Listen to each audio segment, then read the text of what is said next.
I had to run into Crate and Barrel last week to pick up some frames for work. I felt underdressed, wearing a crummy t-shirt and shorts. It didn't seem very appropriate for such a nice store. As I hurried through the place, I noticed that all the other guys in there were dressed the same way. When I got to the counter, I told the person there that, wow, I thought I was underdressed to come in here, but everyone is dressed just like me, like a slob. He said, well, I hope that's a good thing. I guess that's the hallmark of good customer service. The customer is always right, even when the customer is dressed like a slob. Welcome. Welcome to Sunday Coffee Hour. I'm Stanley Smith. At Sunday Coffee Hour, we talk about everything and nothing. This week, we talked about the Stay Nine curve, getting rid of AP classes, the Baha'i Temple, opportunities versus outcomes, and the more we know, the less we seem to know. Also, President Franco and the Vermilion River County. The readings at Washington National Cathedral were from Kings. All those who have not bent their knee to Baal shall be saved. And from Romans, the righteous live by the law, but for those who have faith, the word is at hand and in their heart. The gospel reading was about the walking on the water. We probably don't need to do so in this lifetime, but in faith, all things are possible. The sermon at Washington National Cathedral was by Gene Robinson. Gene started off by telling us that God probably doesn't need to calm a storm, he just needs to calm us. Gene pointed out that Peter does walk on the water in the story, and he's doing pretty good until he realizes what he's doing and then starts to sink.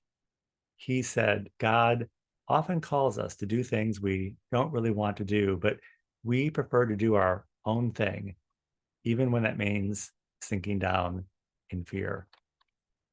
Mr. Robinson said, if you're not afraid in today's world, well, then you're probably not paying attention. For those of us who are paying attention, we need to do more than just be aware. We need to actually stand up and do something. God doesn't want us to just be sunbeams. He wants us to walk on the water. Gene said it's important to stand up, especially if you're in one of those states that is in favor of inhibiting the education of children by banning books and by restricting children's access to healthcare by denying gender affirming medical treatments. Also, if you live in a state that believes there were some positive outcomes for Black people due to slavery.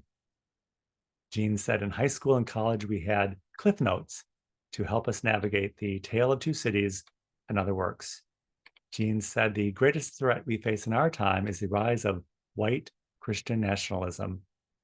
He said we don't need the Cliff Notes because we have the Bible to understand it. At St. James, the sermon was by Stephen Balke. He preached about how we don't need to do it all on our own. And he gave the example of baking a casserole to illustrate the point. He said we can do it from following the instructions or from experience, but it's probably best when we do it using a little bit of both. Stephen said we don't have to do everything in this lifetime. We can pray for stuff and we might get it, but it's possible that God wants more for us than what we're praying for. We might be trying to walk on the water while God has something else planned for us. Jesus admonished Peter in a similar way that he admonishes the devil. Get behind me, Satan. You're only interested in what's in it for you. Stephen said it's often what we know that gets in the way of our seeing God's will. In the past, we were open to the idea that there was a lot we didn't know. Today, we're all connected and we can know anything instantaneously, or at least we think so. There's a lot of information that gets in the way of knowing. In the Enlightenment, the premise was we're in need of the Enlightenment. But in our time, we don't think that way. We think that if we don't already know it, it must be bad. We all consider ourselves pretty enlightened already, especially if you follow the media and believe the correct things. We all have God and the rules, and then anxiety. And if you don't believe in God, well, then you're really just really into those rules. And maybe that does help with the anxiety. In Gene Robinson's sermon, he implied that gender affirming surgery is an important right. At the same time, he said we must follow God's will for us. Sometimes we need to be something that we don't really want to be. We can look at history and see the spectrum of expression of both male and female who have navigated the spectrum throughout history without surgery. No one wants to deny anyone their personal freedom or perspective, but sometimes it takes both experience and working within the instructions that we've been given to make it all work. I was at an awards event recently, and I was talking to a leader in culture here in the city of Chicago, someone I've known for many years. Casually, we were chatting, and in the middle of the conversation, she said, "Well, I'm a practicing witch." I said, "Oh, that's cool." And then she said, "Well, nobody said it wasn't." I was like, "Damn, okay, I get it. No one needs our validation or our social graces anymore." Or at least it's true if you live in one of those states, whatever and wherever that is.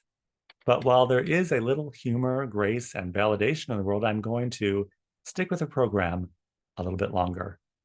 And do I need to feel bad about being underdressed at the Crate and Barrel? Apparently not, because I really wasn't underdressed. It was just because it was summertime. If you would like to join us at Sunday Coffee Hour is every Sunday at 12 noon Central Time on Zoom. I will include my email in the description of this video. I'll be happy to send you an invitation. And I look forward to seeing you very, very soon.